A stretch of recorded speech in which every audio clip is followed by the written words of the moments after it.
यार हम स्वैपिंग को देख लेते हैं। सी प्लस प्लस के अंदर हम किस तरह से जो दो वेरिएबल्स होते हैं उनके अंदर इंटरचेंज उनकी जो वैल्यू होती है वो कैसे कर सकते हैं।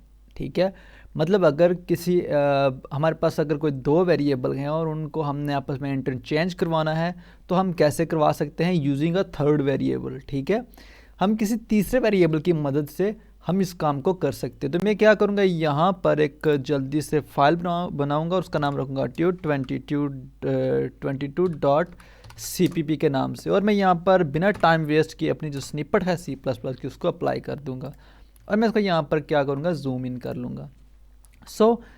यहाँ पर मान लो मुझे अगर करना है स्वैपिंग का काम तो मैं क्या करूँगा, यहाँ पर मैं एक ए वेरिएबल लेता हूँ और उसकी वैल्यू मैं 10 रखता हूँ। इसी तरह से मैं एक इंट बी रखूँगा और उसकी जो वैल्यू है वो 20 रखूँगा। इतना काम तो हो गया। अगर मैं यहाँ पर सिंपल सी आउट करूँ the value of A is, ठीक है, और यहाँ पर मैं ए को सिंपल सी आउट करवा दूँ और यहाँ पर मैं एक इनफैक्ट एंडल का यूज़ कर लेता हूँ और इसी तरह से यहाँ पर द वैल्यू ऑफ बी, ठीक है, तो यहाँ पर जो बी की वैल्यू है वो आ जाएगी। इतना करने के बाद मैं प्रोग्राम को करता हूँ रन और जो हमारे पास वैल्यू आएगी वही यहाँ पर आप देख सकते हैं कि हमारे पास जो एक्चुअल वैल्यू है ए और बी की 10 और 20 आ गई। The value of A is 10 और the value of B is 20। ठीक है, तो ये तो सिंपल था, मतलब जो इनकी एक्चुअल वैल्यू थी। या इनफैक्ट मैं एक काम करता हूँ, मैं यहाँ पर लिख देता हूँ द एक्चुअल, ठीक है, the actual value of A and B. अब हमें क्या करना है, इनको आपस में इंटरचेंज करवाना है। मैं यहाँ पर क्या करूँगा, एक यहाँ पर बनाऊँगा इंट, ठीक है, और इंट वेरिएबल बनाऊँगा मैं, थर्ड वेरिएबल, ठीक है, और उसका मैं नाम रखूँगा सी रख लेता हूँ या कोई टेम्प रख लेता हूँ, लेकिन मोस्टली जो स्टैंडर्ड पे हम यूज़ करते हैं उसको टेम्प ही रखते हैं, मतलब टेम्परेरी। ठीक है, टेम्परेरीली हम वेरिएबल को बनाते हैं। मैंने एक टेम्प रख दिया, ठीक है। अब टेम्प रखने के बाद मैं क्या करूँगा, मुझे इंटरचेंज करवाना। सबसे पहले जो ए के अंदर वैल्यू पड़ी है ना, मुझे ए वाला डब्बा खाली करना है, जो ए वेरिएबल है उसको खाली करूँगा।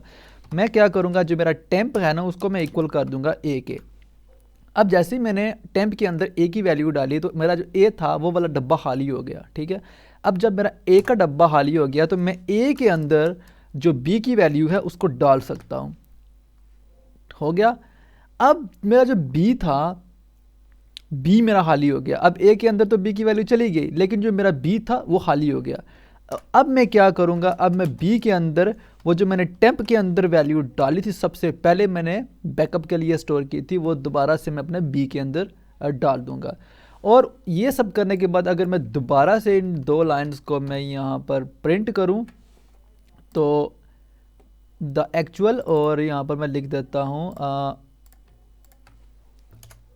आफ्टर स्वैपिंग, ठीक है, after swapping the value of A and B. ठीक है, तो स्वैप करने के बाद मतलब यहाँ पर हमने वैल्यू को इंटरचेंज कर दिया और अब ये करने के बाद मैं प्रोग्राम को करता हूँ रन, और यहाँ पर आप देखेंगे कि जो एक सेकंड यहाँ पर क्या हो गया कि यहाँ पर हमारे पास तो एंडल आ गए। चलें कोई बात नहीं। यहाँ पर आप देखें the actual value of A is 10, जो उसकी एक्चुअल वैल्यू थी वो 10 थी, लेकिन जो बी की एक्चुअल वैल्यू थी वो 20 थी, तो हमें ये दोनों वैल्यूज़ मिल गई।